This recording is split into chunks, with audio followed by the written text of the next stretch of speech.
Greetings everyone. Welcome to my YouTube channel for Kangaroo Maths and Science Academy. Together we strive for a change through education. Ladies and gentlemen, tonight I want to take you through physical science, paper 1, particularly on electric circuits, where we'll be deep diving into the problem solving. But however, firstly, I'll take you through some of the pre-knowledge that one must know in order to understand electric circuits for both grade 11 and 12. But this one, the focus is for grade 12. Right. Without wasting time, here it's my YouTube channel. If this is your first time in my channel, kindly go through at Kangaroo Maths and Science Academy, and you'll find numerous videos that I've already created.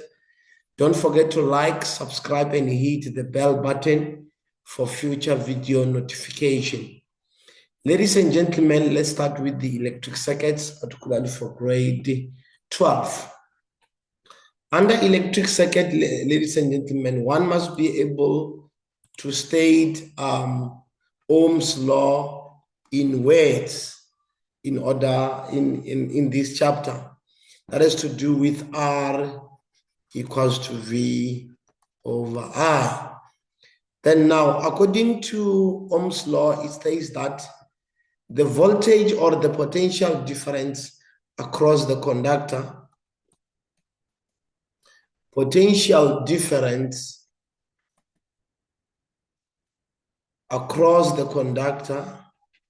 across the conductor is directly proportional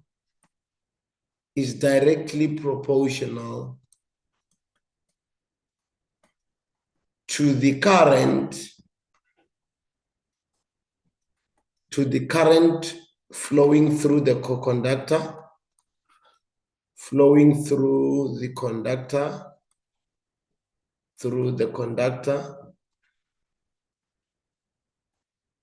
at a constant temperature. So according to Ohm's law, he actually looked at the relationship between the voltage and the current. Then he found that the voltage or the potential difference will always be directly proportional to the current through the conductor, provided the temperature is the same. So in other words, there's a condition that says potential difference and current will always be directly proportional, only if the temperature is controlled. So that's why we came up with the formula of R equals to V over I. That is according to Ohm's law. Secondly, a learner should be able to differentiate between ohmnic and non-ohmnic conductors. And this is very important. Right, the ohmnic conductors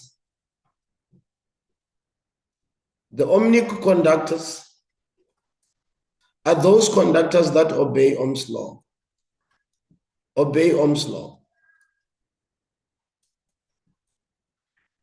And if they are obeying Ohm's law, it means the ratio of the voltage and current, or to current, it's constant. So in other words, the gradient between voltage and current remains the same. So in essence, if we were to plot, for example, potential and current, then the graph will look like this, which means an increase in voltage will result to an increase in current, provided the temperature remains the same. That is according to Ohm's law. So conductors that are obeying Ohm's laws, we call them the ohmnic conductors.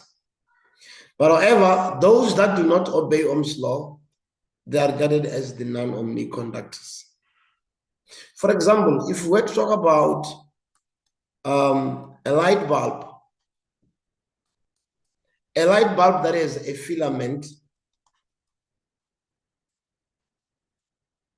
as the resistance. So a light bulb that has a filament, it's one of the conductors that do not obey Ohm's law. Why? Because the voltage against currents increases gradually, but after some time, wait, it is stop increasing. So you see that it's one of the example where you find that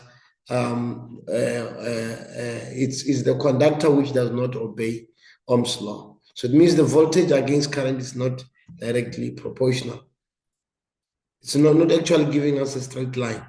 So you see that from the start, it was starting to increase, but along the way, it deviated from like the Ohm's law.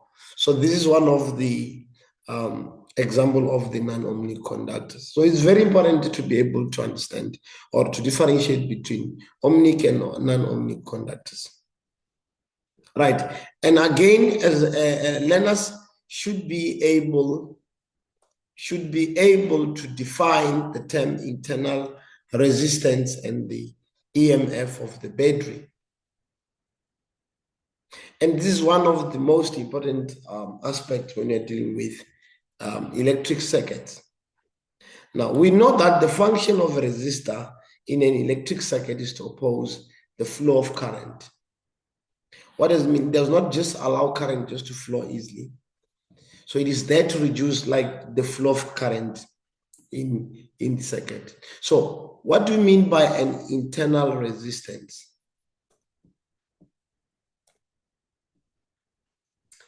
An internal resistance, ladies and gentlemen,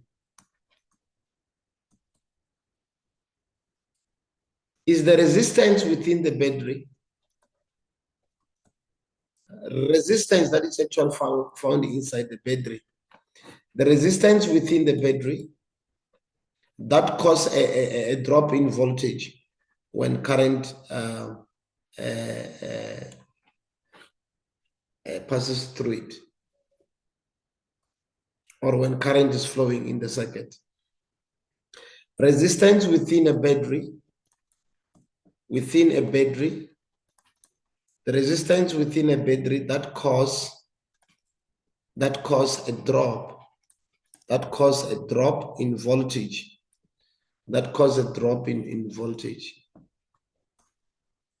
or in potential difference, voltage and potential difference, in voltage or potential difference when current passes through, when current flow, or when current start flowing, when current flows in the circuit. So this internal resistance is denoted by small letter r. So the internal resistance, ladies and gentlemen, is the resistance within the battery that actually causes a drop in voltage or potential difference when current flows in the circuit. So it's very important to be able to understand the term internal resistance. And again, you need to be able to define what is an EMF of the battery. It's very important, the EMF of the battery. Remember, in the lower grade, we used to calculate potential difference by using the formula. Potential difference is the work done per unit charge. So this is one of the definition that we can, like, this is one of the formula that we can use to actually define what do you mean by the EMF of the battery.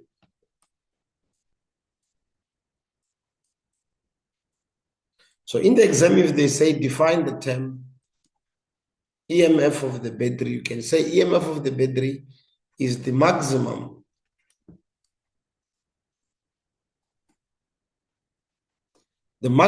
work done, or the maximum energy transferred, because energy is the ability to do work. The maximum work done per unit charge.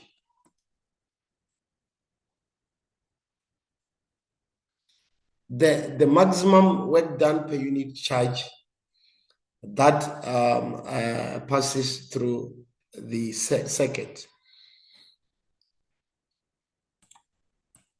So the maximum work done or the maximum energy transferred per unit charge, passing through the circuit. Or that, like the EMF of the battery is the maximum amount of energy or work done per unit charge that can be supplied. That can be supplied in the circuit. So actually, it is the maximum amount of energy or the maximum amount of work per unit charge that can be supplied in the circuit. That's why, for example, if we have a battery, just an example, and this battery just return 20 volts. So it means this 20 volts is actually the EMF because this battery can be able to supply 20 volt, not more than 20. So that is the EMF of the battery.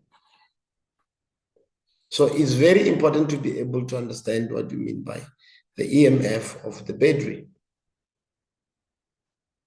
And again, one must be able to know the factors that can affect the resistance of a conductor.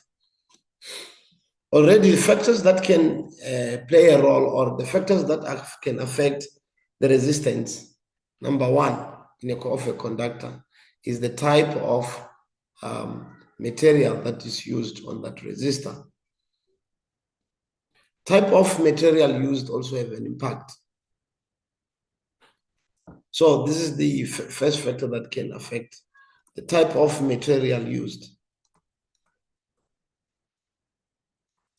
Again, the thickness.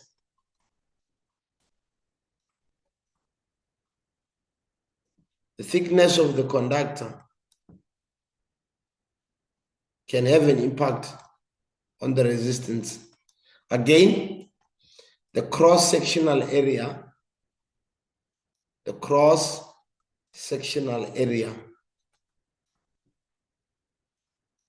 can have an impact. And then again, the temperature. Temperature can also influence the resistance of the conductor. So it's very important for you to be able to know this. I believe you're following. Then now, again, you need to be able to understand or you know the conditions of resistors that are in parallel and also resistors that are in series. This is one of the most concept that one must be able to understand. If you understand the properties of resistors that are in series and resistors that are in parallel, when we are answering electric circuit, you will enjoy the session. Now, let's talk about resistors that are in series. When we say resistors are in series, we are saying resistors allows current to flow in one direction. So let's say we have a resistor here. Let's call it R1. And we have another one here. Let's call it R2. And we have another one there. Let's call it R3. Let's say across each resistor, there is a voltmeter connected on each resistor.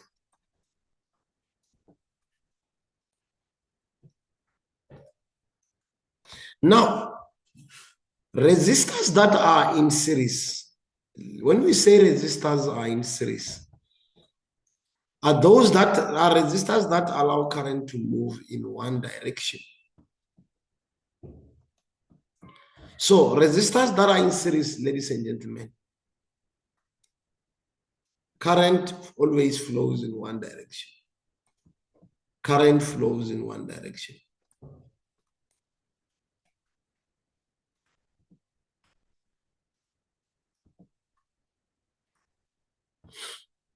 current flows in one direction. If resistors are in series, ladies and gentlemen, you'll see by the direction of current. If current start to flow in one direction, that resistor is actually in series resistor. And again, another property of resistors that are in series, ladies and gentlemen. Resistors that are in series, they are called their potential dividers or their voltage dividers.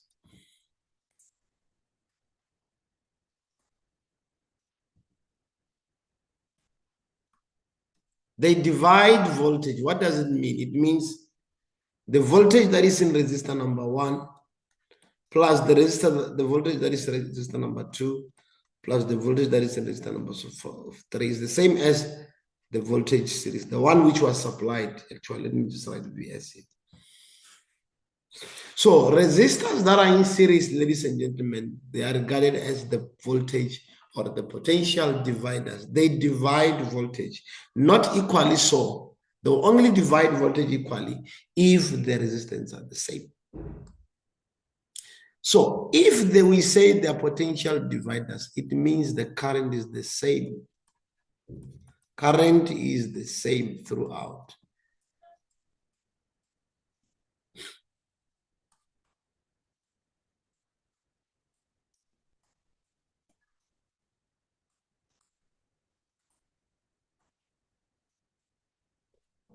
Resistors that are in series, ladies and gentlemen, they have the same current.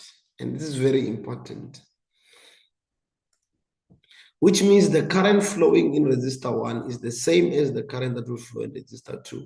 And is the same as the current that is flowing in resistor. And is the same as the series circuit. So it means if it supplied the current as here, it will have the same current in all resistors.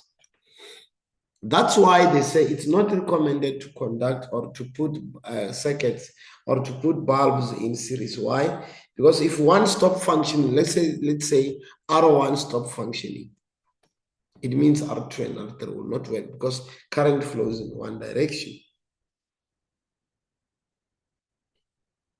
I believe, guys, you're following. That's why when we want to calculate the equivalent resistance,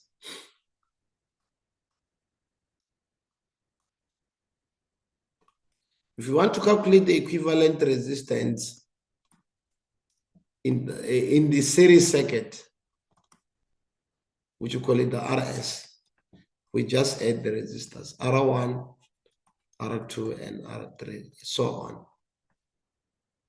Later, you will realize that resistors that are in series, total resistance becomes higher because we're just adding. Now, ladies and gentlemen, the reason we are saying when we are having resistors that are in series, we are just adding. Here is the proof. If we go back and say, since we know that resistors that are in series, they divide voltage, which means V1 plus V2 plus V3. I'm just using 3 resistors here, is equals to Vs. According to Ohm's law, we know that R equals to V over I. If we make V the subject of the formula, this will be V equals to IR. So which means when we are dealing with V1, we are going to have I1, R1. So it means this will be I1, R1. This will be I2, R2. This will be I3, R3. This will be IS, RS. But we know very well that resistors that are in series, they have the same current. What does it mean? Current 1 is the same as current 2 is the same as current 3 is the same as IS, which means whether it is I1 or I2 or I3, I can put IS. So substituting there, we're going to have IS but with R1, IS but with R2, then IS with R3. This will give us IS times the RS. So if we divide everything by IS, this will be R1 plus R2 plus R3 equals to RS. That's why we know that when resistors are in series, we just add the resistance because of that reason. So it's very important for you to know these conditions when you are solving questions, because this is the key. This is the key for resistors that are in series, and also, yeah, this is the key for resistors that are in series. When you go to university, there will be, if you continue with electricity, maybe you'll be doing electrical engineering, you'll be talking about Kirchhoff's laws and other laws when you go to university. Right. Without wasting time, guys, it's very, very, very, very important to be able to differentiate between resistors that are in series and resistors that are in parallel. And ladies and gentlemen, once you know the conditions for resistors that are in series, for those that are in parallel, you do the opposite. Straightforward. You do the opposite, straightforward. So let's talk about resistors that are in parallel.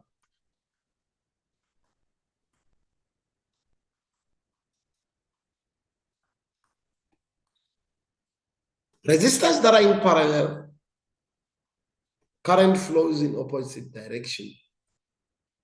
So let's say we have R1, we have R2, and this is also relevant for grade 11 also. So if we connect voltmeter in each across the resistors.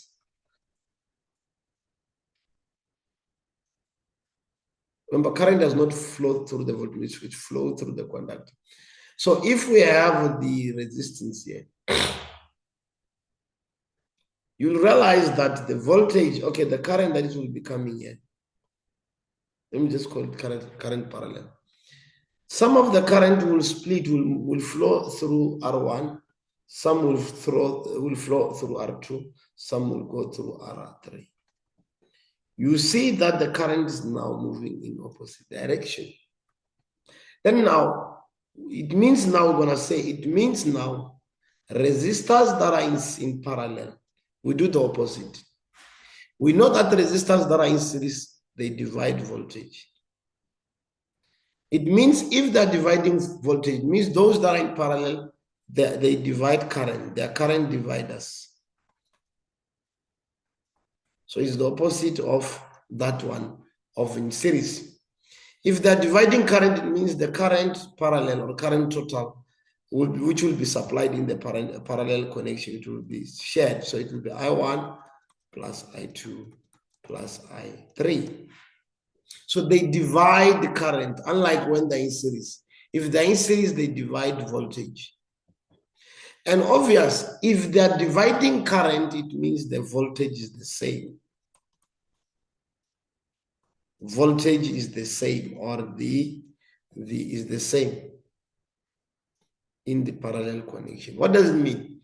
It means the voltage that is in resistor 1, it will be the same as the voltage that is in resistor 2, and it will be the same as the voltage that is in resistor 3, and it will be the same as the voltage parallel if we were to combine these to be one thing.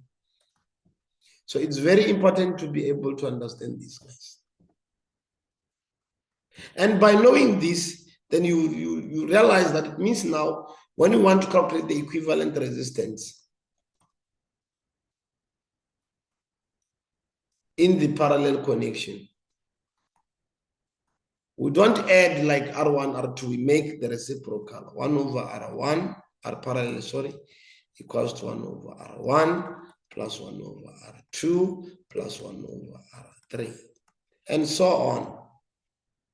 That's why this equivalent resistance for the R parallel will always, it's always smaller than the smallest resistance, in the circuit.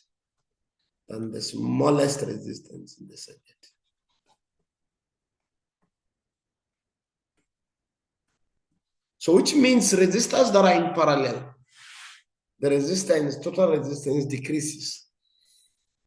Unlike when they're in series, because when in series, total resistance increases because we're just adding them. Now, I can prove to you why I was saying when resistors are in parallel, we keep on writing them as the reciprocals rather than adding them. Here's the reason. By using the same condition that I said, resistors that are in parallel, they divide current, which means current parallel, it's current 1, current 2, and current 3. 1. They divide current. And since they divide current, we know that according to Ohm's law, R equals to V over I. So if we make I the sum of the formula, the I would be V over R. So it means if this is parallel, this has to be parallel, this has to be parallel. If it's 1, then we do the same. This will be V parallel over R parallel. V1 over R1. V2 over R2. V3 over R3. But since we said voltage is the same if they're in parallel, so it means V parallel is V1 and it's V2 and it's V3, which means when there is V1, V2, and V3, we can just put V parallel. So it will be V parallel over R1, R parallel, so V parallel over R1, V parallel over R2, and V parallel over R3. So this can be written as V parallel, if we had to write, this is 1 over R parallel. If we take a common factor, this side will be V parallel into 1 over R1 plus 1 over R2 plus 1 over R3. So let's divide both sides by V parallel. You see we're going to have 1 over R parallel. So 1 over R1 plus 1 over R2 and so on. You see that when resistors are in parallel, we make the reciprocals of those resistance. Remember, guys, if you want to enjoy electric circuit, you need to understand whatever I'm explaining here.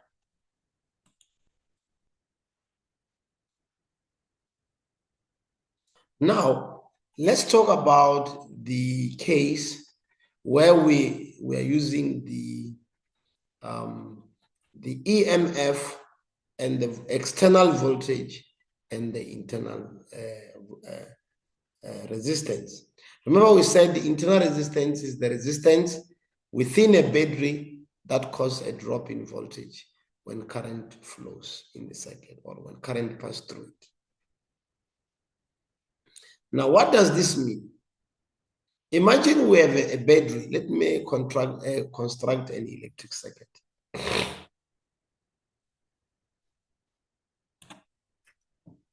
If we have an electric circuit, here it's an example of an electric circuit. Then here we have a battery, a cell with an internal resistance in it.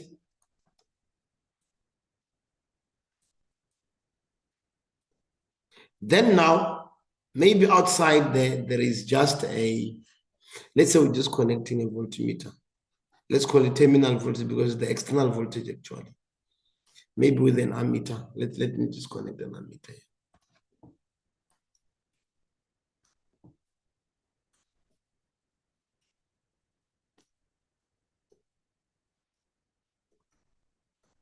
So obvious, if you look at this battery will have its own EMF.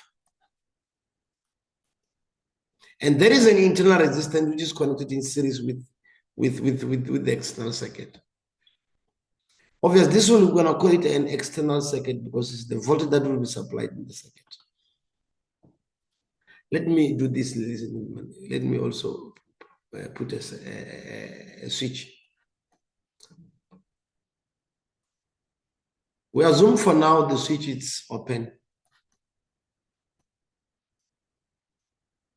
Obviously, if the switch is open, ladies and gentlemen, it means there is no current that is flowing.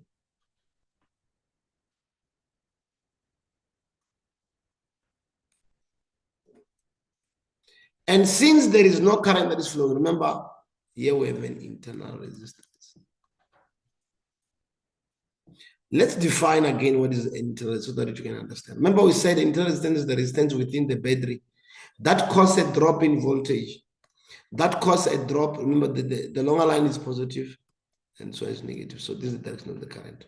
So that causes a drop in voltage when current flows. But look at this. If this switch is open, it means no current is actually flowing. And if current is not flowing, what does it mean? It means that the EMF of the battery is the same as the voltage or the terminal voltage, because there is no current that is actually flowing in the circuit. So it means there is no any lost volts. There is no any lost volt due to the internal resistance. But immediately, ladies and gentlemen, when the switch is closed,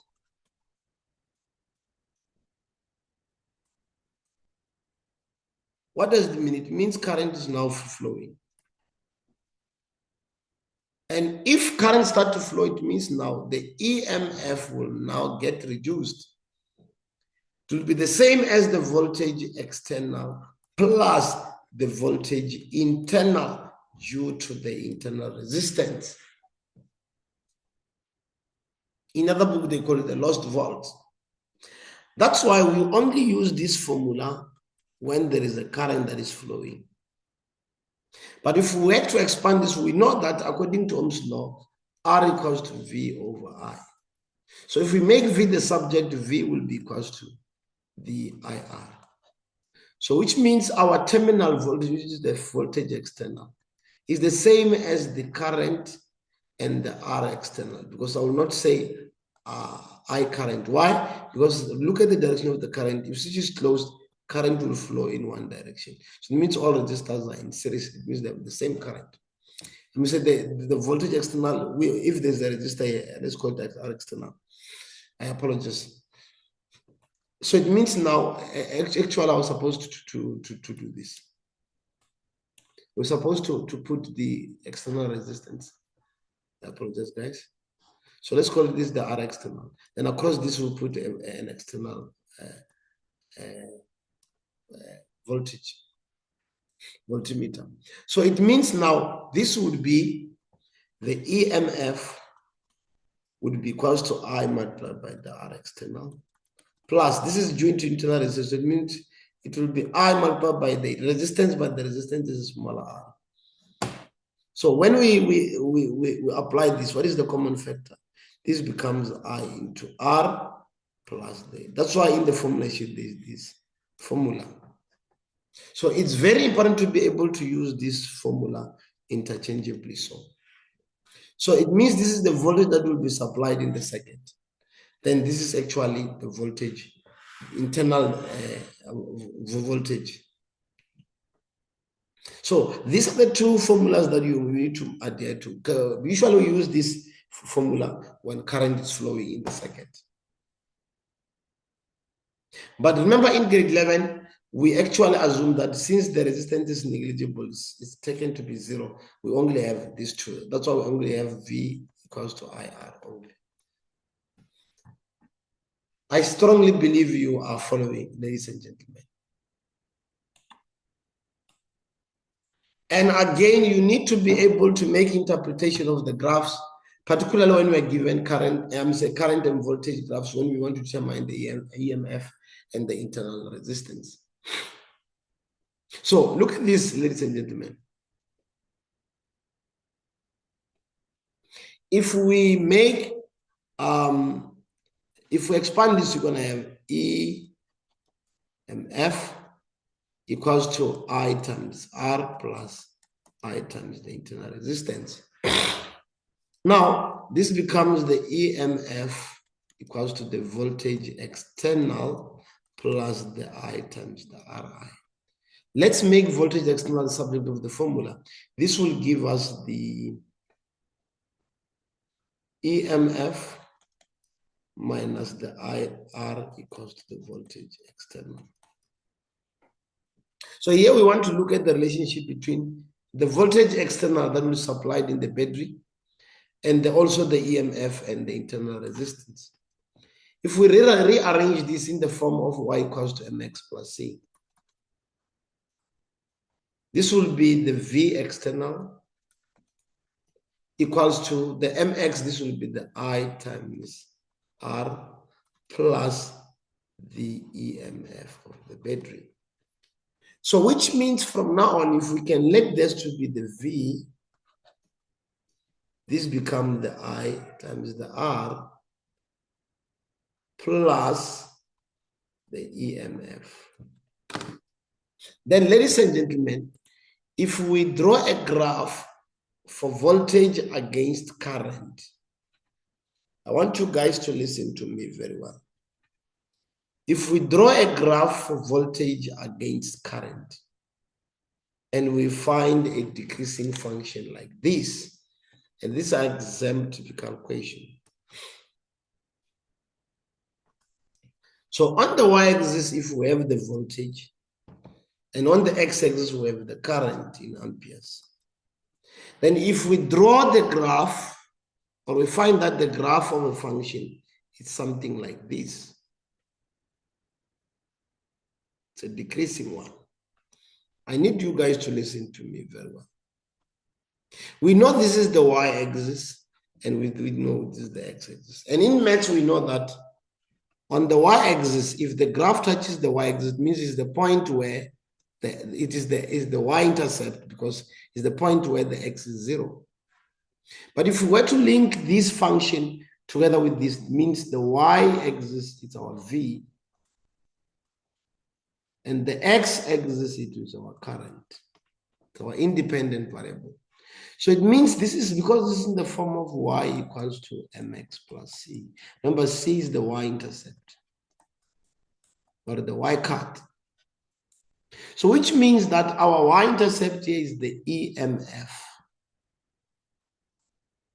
So it means if we want to identify the EMF of the battery on a function like this, where it's decreasing, if the on the y-axis is voltage, then this is the EMF of the battery.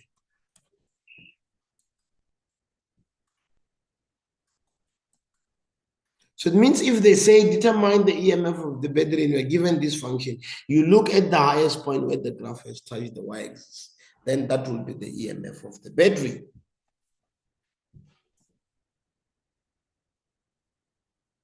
But now, how about this point here? This is actually a point where the voltage is 0. We want the current when the voltage is 0. So it's actually the x-intercept. We know that when we are talking about the x-intercept, usually the y should be 0. So which means if we come to the function here and say, we have a point where the voltage is 0, so y, so we have IR plus the EMF. Let's transpose this. This become the IR equals to the EMF. And what is the IR here? This is the voltage internal. So it means this is the current where the EMF and the voltage internal are actually equal. But now, ladies and gentlemen, how about if we want to know or want to predict the internal resistance? Remember, I said this is in the form of y equals to mx. So it means the internal resistance, we can predict it by looking at the gradient. So if we calculate the gradient of this function, which means change in y over change in x, this will actually be change in v over, then this will actually predict the internal resistance. So if we want to predict the internal resistance from the decreasing graph like this, then we have to calculate the gradient. That's why the minus is showing that there's a negative relation between the voltage and the current. I believe you guys are following. I believe you guys are actually following. And these are exam typical equations. These are exam typical equations. Right. Without wasting time, ladies and gentlemen, let's now continue with our learning outcomes. Learning of objective. Yes, then now in the next, one must familiarize himself or herself with what you call a short circuit. Right. Short circuiting, you need to be able to understand the condition of a short circuiting. A short circuit actually occurs when we create or when there is an alternative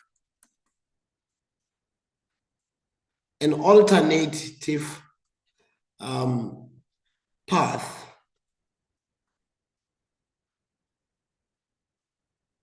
if there is an alternative path of flow of current, an alternative path of flow of current with zero resistance,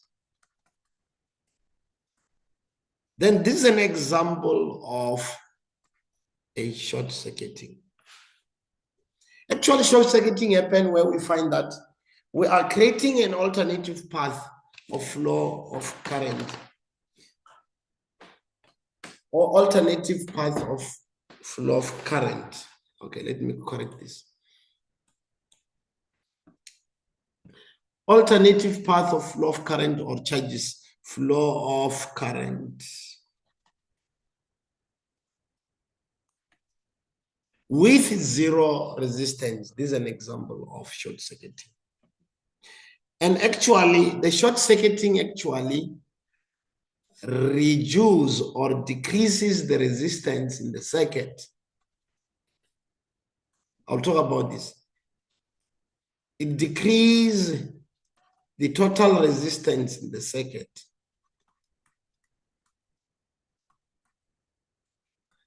And by so doing, it will end up increasing the current. The current will increase in the circuit, increases the current in the circuit. This is an example of a short circuit. Let me do one example so that you can understand. Let's assume we have a battery. This time around, okay, let's assume the battery still have an internal resistance.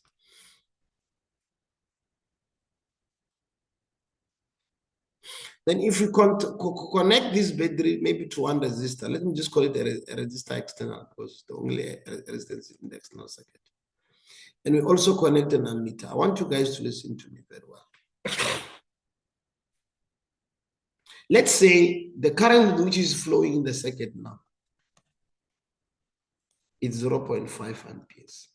You see, it's telling us that the current that is flowing in the circuit is 0.5 amperes.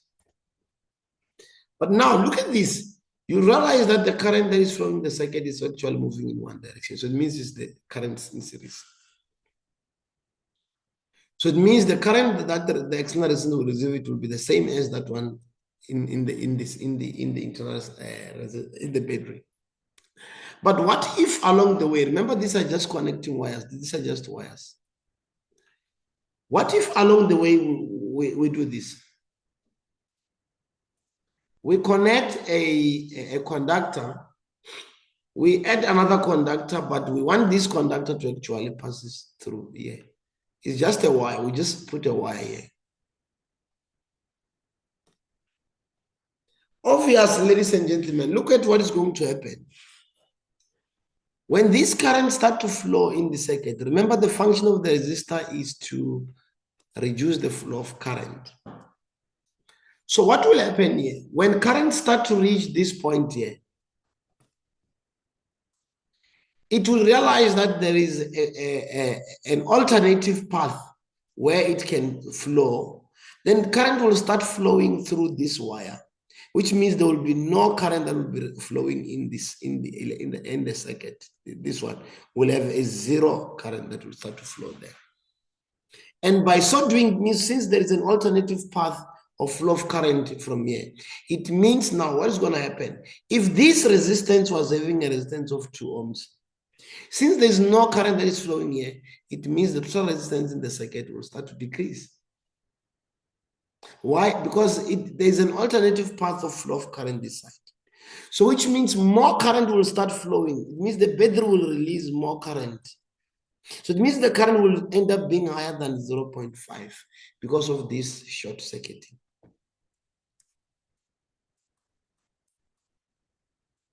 So it means a short circuit actually creates an alternative path of flow of current with a zero resistance, because this wire has no resistance at all. So by so doing, it means the total resistance in the circuit will do what? Will decrease, and this will eventually increases the current in the circuit. Remember, the EMF of the battery will not change because it is the maximum amount of work done or the energy per unit charge supplied that can be supplied. So you see now that the problem of short circuiting is that it will gradually increases the current. I think I will do an example that is to do with short circuiting. And again, ladies and gentlemen, you need to familiarize yourself with the Joule's law, which says that the work done is directly proportional to the square of the current, the resistance, and the time. So time, current, resistance, and time. This is called Joule's law. And it's very important to be able to understand this. It's called the energy or the work done. And again, you need to be able to define what is power. And I think we've done this also in work energy and power. So we know that power is the work done over the time. And we know that to define power is straightforward because it's a function of time. We want to define power is the rate at which work is done. The rate at which work is done. Because any function that has to do with time, we can define it by using rate. For example, current, which is the charge over time. So current is the rate of flow of charges. Is the rate of flow of charges. Acceleration is the rate of change in velocity. So you need to be able to know this. And again, ladies and gentlemen, you need to be able to familiarize yourself with the formula of calculating power. And they're also provided to you in the formula sheet. And where does the formula comes from? We know that power is equals to work done over change in time. But we know according to Joule's law, work done is equals to the square of the current times the resistance times the time. Then if you divide this, you see that the time will divide. So it means the formula for calculating power is the square of current times the resistance. And if we use Ohm's law, R equals to V over I. So it means we can replace where there is R by V over I. It means another formula will be I times V is the same as VI. And if we can make I the subject, it means another formula will be V squared over R. It only depends on what you want to use. So it's very important for you guys to be able to understand electric circuit. Remember, resistors that are in series and also resistors that are in parallel are very important when we are solving equations. I believe, ladies and gentlemen, you are actually following. Let me do one example where I'm actually explaining short circuiting. I'll just use a live video using the PET simulation so that you can be able to understand. Okay, I'll just use one resistor with the battery and just try to connect. Okay, let me stop sharing for now. Okay, just a minute. Yeah, I've already conducted a simulator, but I'll start from scratch so that everyone can understand. Let me remove everything here, because I want you guys to actually understand what I'll be dealing with here. Remember, we said short circuiting is just a way of creating an alternative path of flow of current. And by creating an alternative path of flow of current, this eventually increases the current in the circuit. So, and it reduces that resistance. Okay, here we have the components. Here is a wire. You can see, ladies and gentlemen, this is called a PET simulator. We have a wire, we have a battery, we have a bulb, we have a resistor, we have a switch. So we can still check others. We have a light bulb, battery, and other. Okay, for fuse. But now I just want to just connect a simple circuit. So what you can do, let's just take a wire. Okay, here is the battery. Let's check. We'll check the magnitude of the battery. The battery. It's a 9-volt battery. We can increase and reduce its voltage. So it means it has an EMF of 9 volt. Okay, then again, let's connect a wire. I will just connect a wire. The wire. Okay, let me not add any internal resistance, just for simplicity. So there's another wire. I want to put a switch for now, so that I must not just lose the current. The switch is still now open, so it's off for now.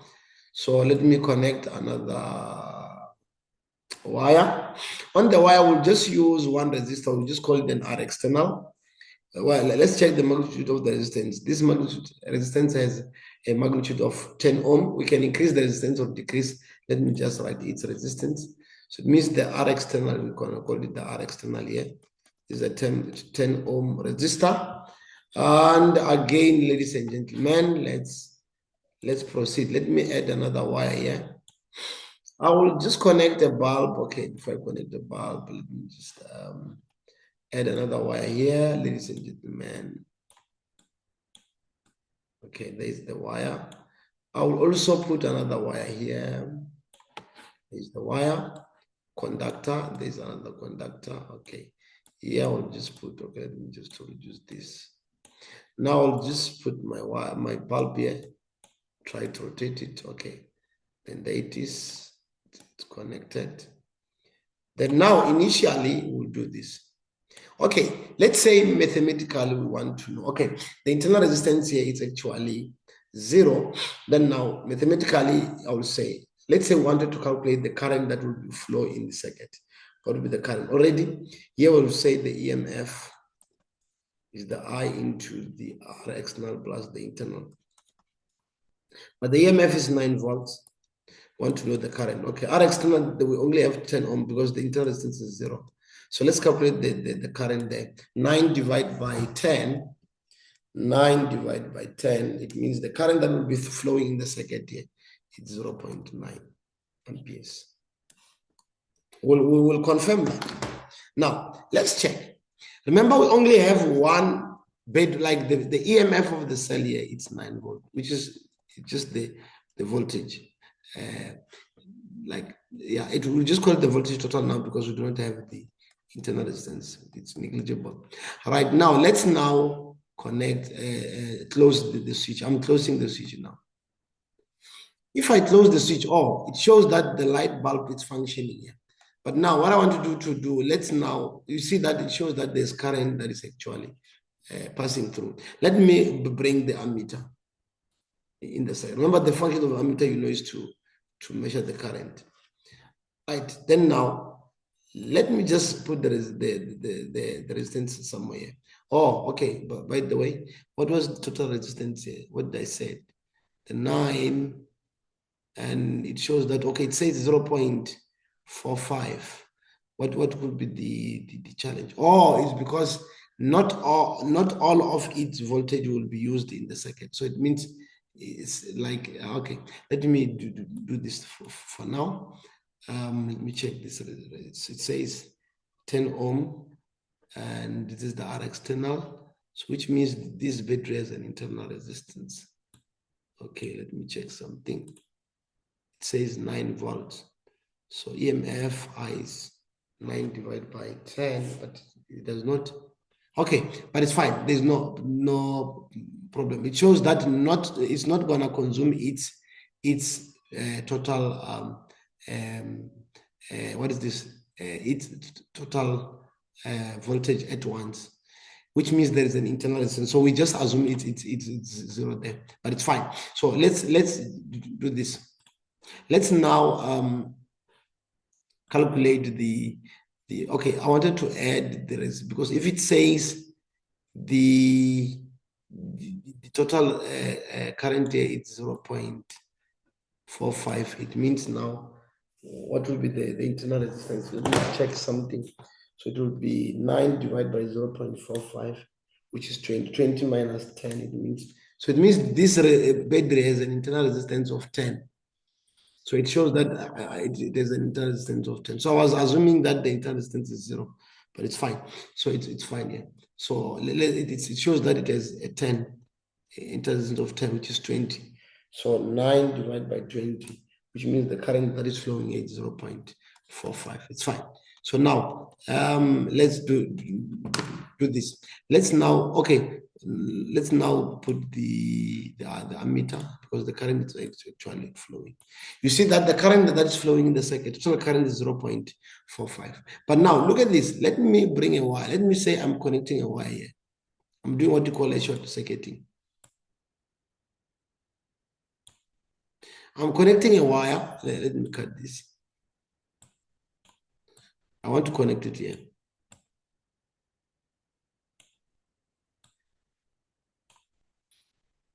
So I'm connecting a wire just through the what? The resistance. Look at the current now. The current has decreased, and you can see that the light bulb is brighter now. Why is this case? Let's say now, I did not measure. Okay, let's say initially, let me stop this. Let me open a switch.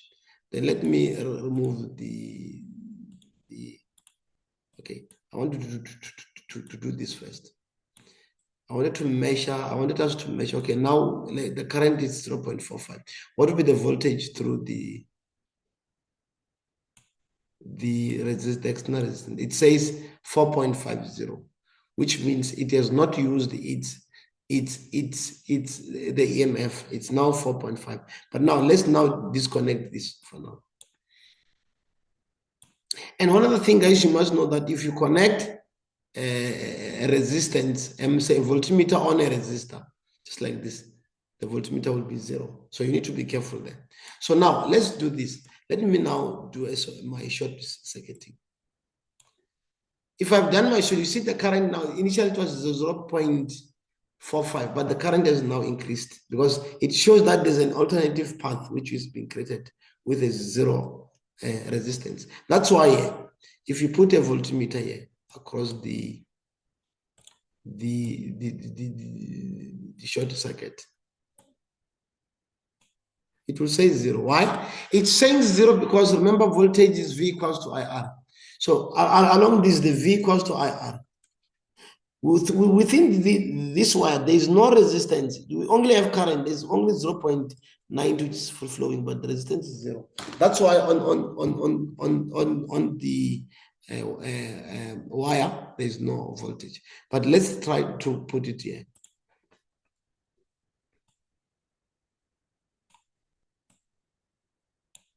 You see, 0 voltage.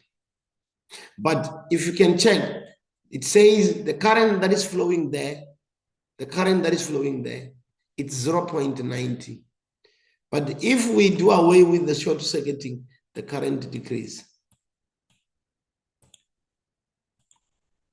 Now the current is decreasing. Why? Because current now is flowing through the R external. So you can see that why is the current increasing? Because there's a path there's an alternative path that is being created, which means the current will no longer flow through the R external, will flow through the wire. So this is an example of a short circuiting, ladies and gentlemen. I believe you are following. Right. Let's now go back to our questions. So I believe now you guys are following.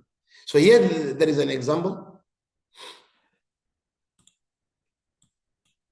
It says the graph below is obtained from an experiment. The graph below is obtained from an experiment to calculate the internal resistance of the battery.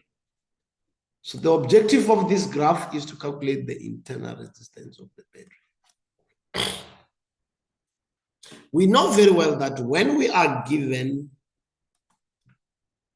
the voltage against time graph, if we have this kind of a function, the y-intercept of the voltage will be the EMF of the battery.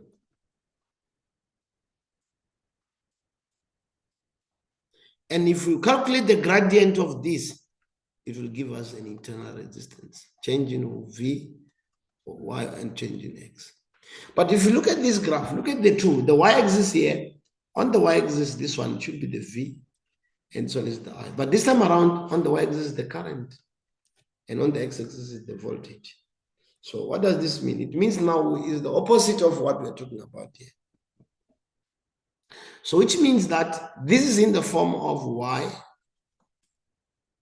equals to mx plus c. But the Y here is the current. The X here, it is the voltage. So it's the opposite of that. So which means now we're gonna say, okay, fine. If we are doing that, we'll say, okay, fine. Since we know on the voltage, the highest or the maximum voltage, this one, this is the EMF of the battery. So if they wanted to calculate the EMF, we know the EMF of the battery would be 3 volts. So the EMF of the battery here in terms of this is the 3 volts. I believe you are following. Because it is the Y cut. It is the point where the current is 0 here. The point like is the voltage where there is no current that is actually flowing. So now I strongly believe you are following. But what does the question say here? The question says calculate the voltage internal. Calculate the voltage internal. If the current in the circuit, we know the current that is flowing in the circuit is how much? 0.2. Obviously, if the current is flowing in the circuit, means this has to do with, it will create a voltage external. So mathematically, we'll say, okay, fine.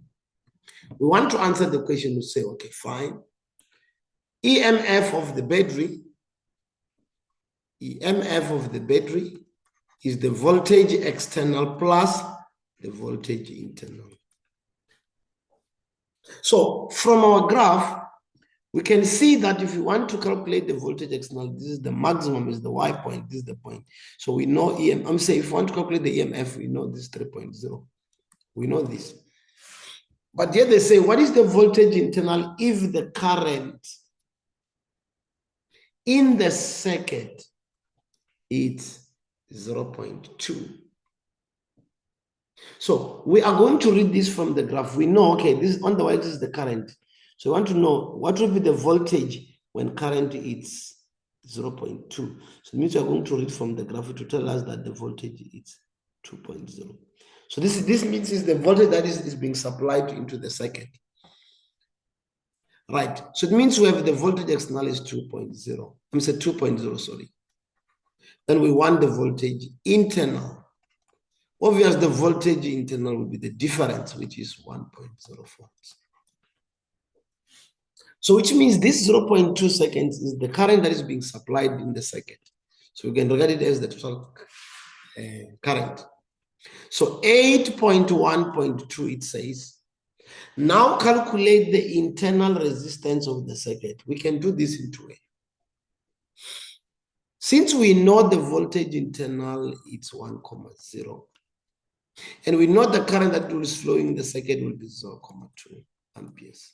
Then we'll say V equals to IR, but the voltage internal will be the current together times by the internal resistance. What is the voltage internal? 1.0. Internal current total is 0.2. So we can get the internal resistance. So it's 1.0 divided by 0.2.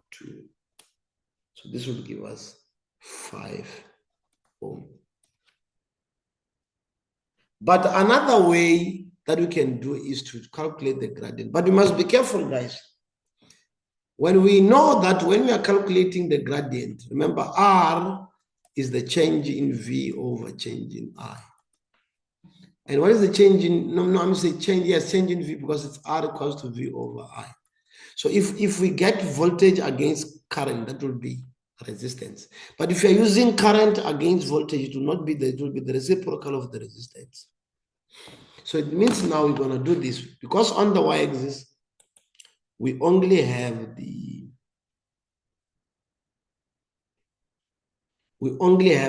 what is this? Okay.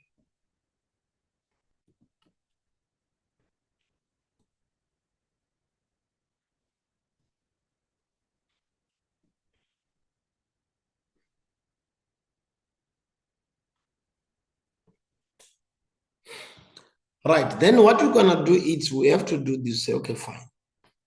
We know very well, guys, that when we want to calculate the gradient, but here, since the graph on the y-axis is the current, you know, so which means when you calculate the gradient will be changes in y over changes in x. So what is our changes in y here? The changes in y would be the current here. So I would say, okay, just a minute, let me try to move this. So it means the gradient would be change in y over change in x. But now what is the y here? The y is the current. So it's the changes in current over changes in voltage. So let's calculate the gradient. Obviously, to calculate means we just choose 2 points. We can either compare this with the 0, and this side we compare this with the EMF, or any. Now we're going to say changes in current. What is the current is going to be 0.6 minus 0. Voltage will be the final, which will be, we can just get the difference. We can have 3.0 minus 0 to avoid negative. So now, what is the gradient? The gradient will be 0.6 divided by 3. This will be 0.2. Remember, this 0.2 is not the internal resistance, because we said when we determine internal resistance, it will be the changes in y, changes in V over changes in I. But look, this is the reciprocal. So it means this is 1 over the resistance, is the one which is 0.2. It means to get the cross multiply, it means this will be 0.2 R is 1. So let's divide this. This will give us 5 ohm. So we have the internal resistance. I believe, ladies and gentlemen, you are following. Let's now deep dive into other questions.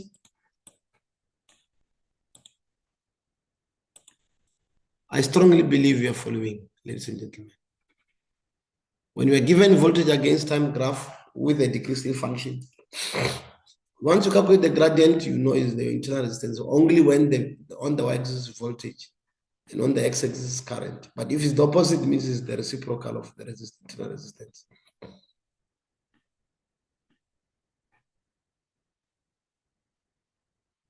I strongly believe you guys are following. Remember, practice makes perfect. Let us move on to the next question. In the next question, which is, it's okay, next question. Right, we are told that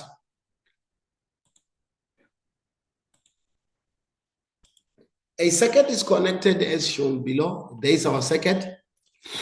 And this circuit, when switch S1 is closed, when switch S1 is closed, what does it mean? When current is flowing. Okay, first of all, okay, it's fine. Let's just go through this. When switch 1 is closed, they're telling us that when switch 1 is closed, what happened? The voltage external, okay, V external, okay, the voltage that will be supplied in the circuit. In other words, they call it the voltage terminal. So the voltage external, when the switch is closed, S1 is closed, it's 22.5 volts. And this is very important. The internal resistance in the battery is 0.5. They give us, they gave us, they said it's 0.8 ohms. I apologize. And what are we given? We're given an EMF. The EMF of the battery is 24.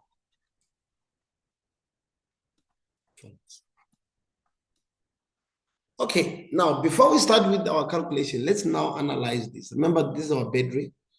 We know in a battery, the longer line and the smaller line. Longer line is a positive one, and so is a negative. So it means we have a positive terminal and then the negative terminal. So this is our internal resistance, which means we know that current flows from positive to negative. So let's identify the direction of current first.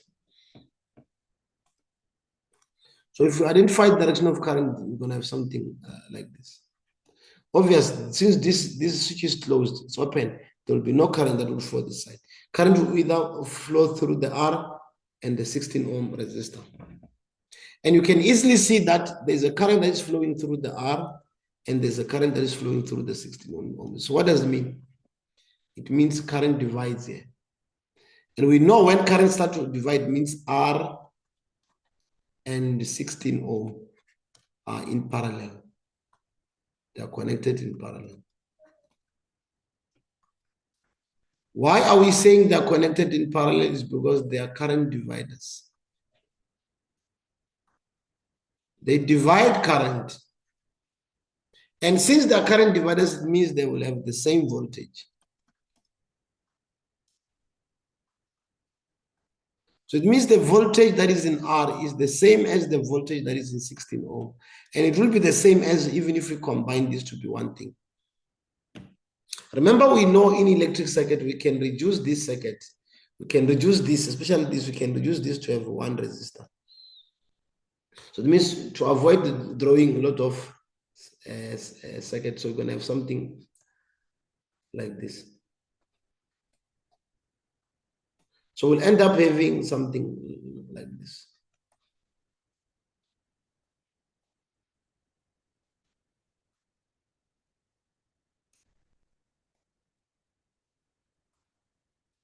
With the switch S1 closed. So you see that if we reduce the R and the 16, this will give us an R parallel. This is an equivalent resistance. And you see that the R parallel and the 3 ohms. If we were to consider the direction of the current now, this will be, the current will now flow in one direction. And if current starts to flow in one direction, what does it mean? It means the R parallel and the 3 ohm resistor, they are now in series. It means if they're in series, it means they will have the same current. So it means to get the total resistance, we just add the R parallel plus the 3. So it means we can still reduce this resistor to have one resistance. Because resistors that are in series, we can just add them. So it means we can still reduce this to have something like this. We can end up having one resistor, which we'll call it the R external because it's not the total resistance. So it will be called the R external. It means the R external is the combination of R parallel and the 3 because now current flows in one direction. I believe you guys are following. Now, in this regard, it means now this 3 resistor will just only read the total current. Why? Because the current that is flowing through the 3 and the 16 will add up here. It means this will be in series. So it will get the same current. And if this one gets the current of the total current here, it means even the R parallel will still get the same because they are now in series. So you can reduce this. There's no problem with that. Now we have analyzed our diagram. Now let's now try to solve the question. Now, what is the first question?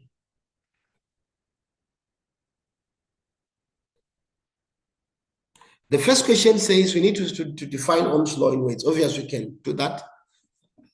We can do that. So I will leave it. Okay, then let's move on to the next question. What's the next question?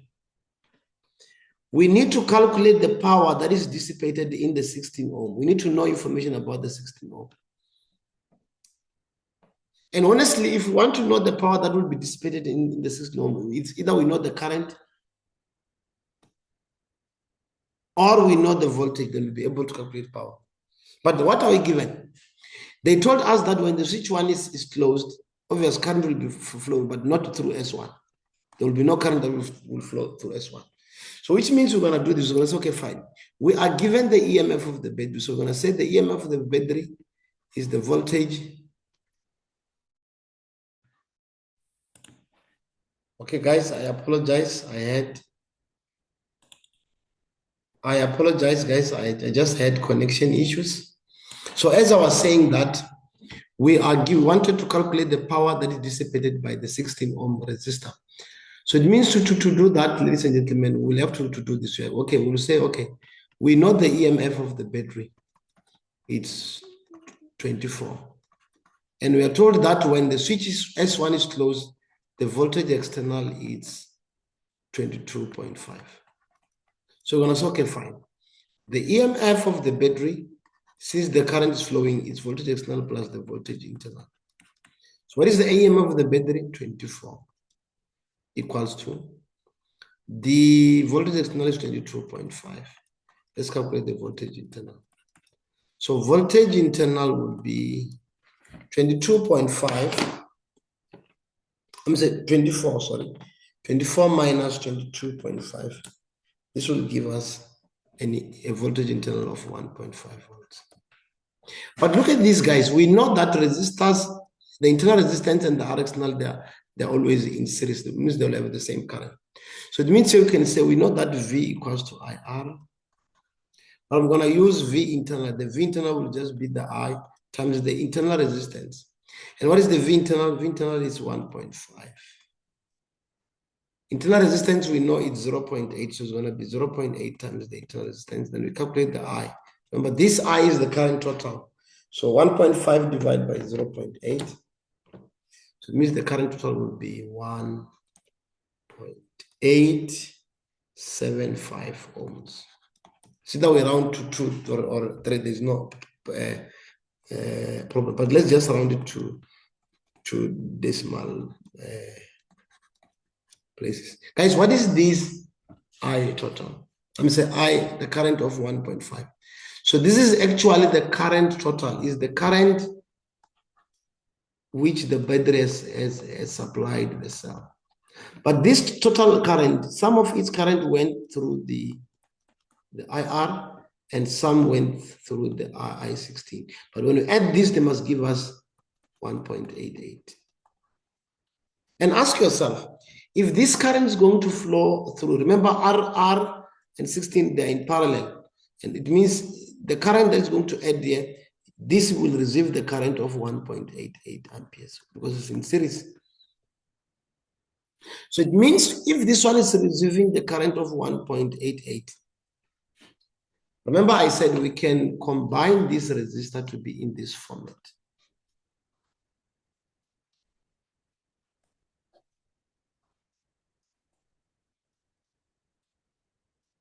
So the one that are in parallel, we can combine them to have the equivalent, which is the R parallel, and together with the 3 ohms. They are now in what? They are now in series because the current is now flowing in direction. Then we know that we can combine this and this to have this one. So we can combine this to have this R parallel. But the R parallel, the 3, it's now, look at this. This one now, look, the current, total current that is flowing here is 1.88. It means this will receive 1.88 because they're in parallel. Even this will receive 1.88. No, let me say they're in series because current flows in one direction. But let's do this. Let's calculate the voltage through the 3 ohm resistor. Why? Because we know that the resistors that are in series, they divide voltage. So let's do this. We're going to say on the 3 ohm resistor, V equals to IR. What is the current through the 3 ohm? It's 1.88 because it is in series. It will get the same total current. What is the resistance? It's 3. So let's now calculate the voltage through the 3 ohm. So it's 1.88 by 3. It shows that the voltage that is passing through the 3 ohm, it's gonna be 5.64. But think of this, guys. Let's come here. If this one if the 3 ohm resistor is getting a voltage of 5.64, but we know that the R parallel and these are in series. Remember, resistors that are in series, they divide voltage. Obviously, means what is the voltage which was supplied in the battery? 22.5. So it means from 22.5, we need to subtract 5.64. So 22.5 minus 5.64. It means the R parallel will get a voltage of how much? 16.86. Why? Because the voltage must be shared among the resistors that are in series. But we know very well, ladies and gentlemen, that this R parallel comes from where? Comes from the R and the 16 ohm resistor. The R parallel comes from the R and the 16 ohm resistor. This R parallel. Then it means that we know that resistors that are in parallel, the R and the 16 ohm are in parallel. What does it mean? Voltage that are in parallel, resistors that are in parallel, they divide current, which means the voltage is the same. So which means the voltage in R is the same as the voltage in 16, and is the same as the voltage in parallel. So, but we know what is the voltage in parallel, R parallel, it's 16.86, which means the voltage through the R is 16.86.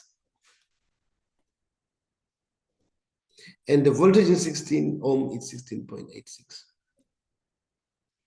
Because resistors that are in parallel are having the same voltage. That's why if you take 16.86, you add with 5.64, it will give you 22.5 because this is the voltage which the battery has supplied. The second. So you can easily see that to calculate the power dissipated in this circuit. Since we know the resistance and we know the voltage, then we're going to use the formula P equals to V squared over R. So what is the voltage through the 16 ohm? It's 16.86 squared. And what is the resistance? It's 16. So we can now calculate the power. So the power will now become 16.86 squared divided by 16. Then this will give us 17.77 watts.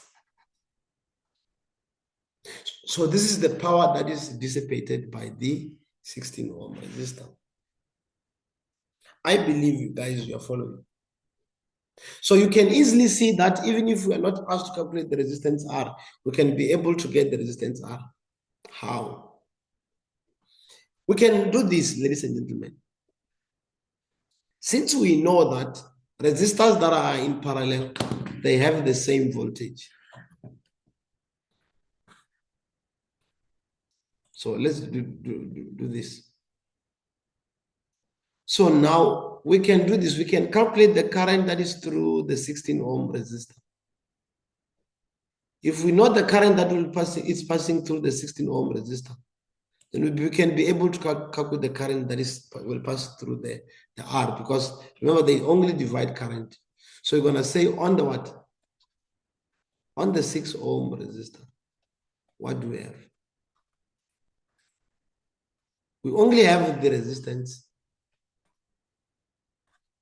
We can even use the information of power, but now we have the resistance is 16. And we only have the voltage. We also know the voltage is 16.86 volts. So you see, by doing this, we can get the current by using R equals to V over I, which means the I will be V over R. So the current through the 16 ohm resistor will be, what is the V?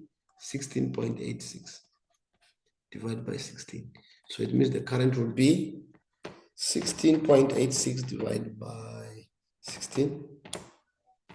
The current through the 16 ohm will be 1.05 ohm. So you can easily see that the current, if this side, we had a current of 1.05. But we know that current that are in what? In parallel, they divide current. So it means from 1.88 was the current, total current which came in is 1.88. So if we take 1.88, we subtract 1.05, it means the current that is flowing through the R resistor is 0.8. And again, guys, we know that it shows that the resistor R is bigger than 16 ohm because it has a smaller current. I strongly believe you are following. So we can be able to calculate the magnitude of R. And to do that, we're going to say, okay, R equals to V over I. The R is what we don't know. What is the V? The V, the voltage on that is 16.86 because they're the same voltage. Then how about current? 0.83.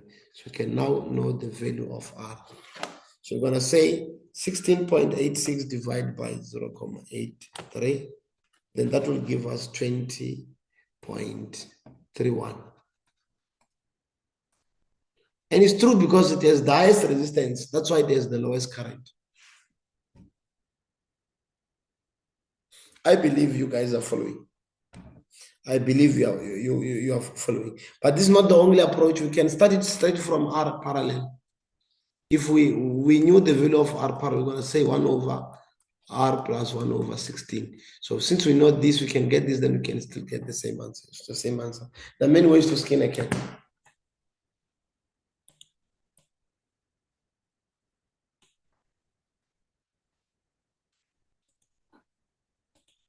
So the second question says calculate the resistance R. Obviously, calculating the resistance R, we got it already. It's 20.31. Then what is the next question? Okay, let me try to. Okay, I apologize.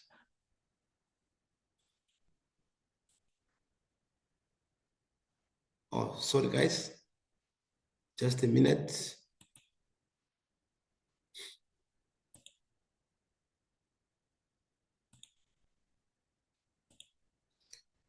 Okay, so we got the value of R as 20.31. So it means there's no need for me to continue with that. Now, let's look at the second one. It says what? Switch S2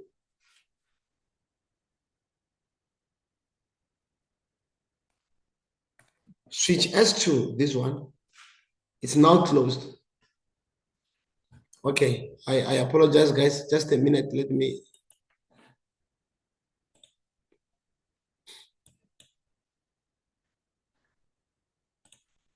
Just a minute, guys. I apologize. I apologize, guys. Okay. Yeah, let's continue. So as I was saying, it was saying switch S2, it's now closed.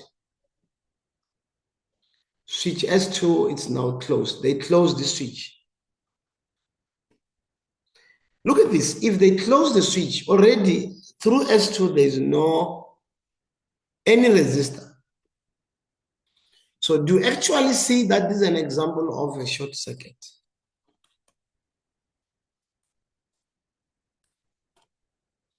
It's a short circuiting because there will be, it means this switch, when it's closed, there will be an alternative path of flow of current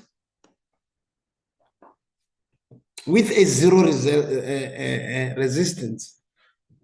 And what does this mean? It means that what's going to happen? Total resistance in the circuit will decrease. Why?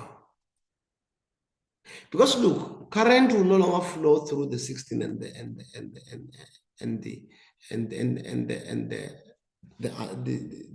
R resistor, because there's an alternative path which was created here. So it means current will start to flow in this direction too. Yes, on the tray it will flow. But now, look what is going to happen. Already you look here. Here the resistance is 0. When you add this 0 together with this, the resistance will now become 3. It will be smaller than the previous one. Because now, look, this one was 20.31. Which means even if you calculate R parallel, it will be smaller than the smallest, which is smaller than 16. It will be very less than 16. You see that when you add this together with the 3, so resistance will be around, it will be bigger than 3. But this time around, when there is a short circuiting, resistance will start to decrease. And by so doing, it means the current will start to increase.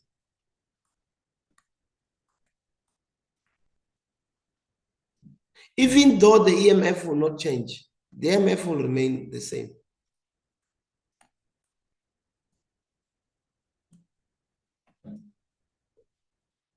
And what will happen to the voltage external?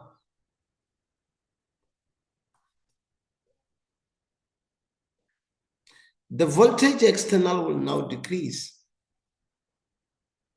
The voltage external will now decrease. So what is the question? It says, how will the voltmeter V1 be influenced? V1 that referring to the one that will be supplied in the circuit. Remember, the EMF will not change. The internal resistance will not change. The current is the one that will increase. And we know according to Ohm's law, R equals to V over I. If current becomes higher, it means resistance is low. And if resistance is low, what will become to the V? To decrease. Because it means that here, if you're comparing R external and the V external together with the I, higher current, low resistance, due to low resistance. And low resistance, it means low voltage. So it means the answer here is decrease. The voltmeter reading will actually decrease. So this is the answer, ladies and gentlemen.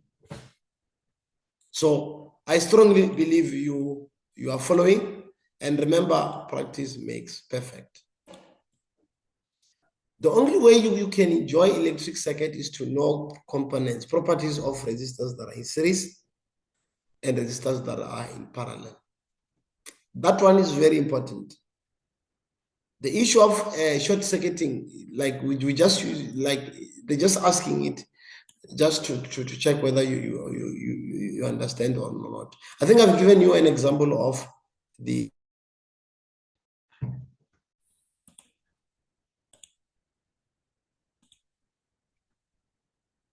okay, guys, I apologize. I just had a connection issue. Yes, as I was saying that the answer for here, it's decrease. Yeah, I think this is the end of the session. So what we can do is just, guys, you need to go through the whole things that I just mentioned here. And you can also solve other examples.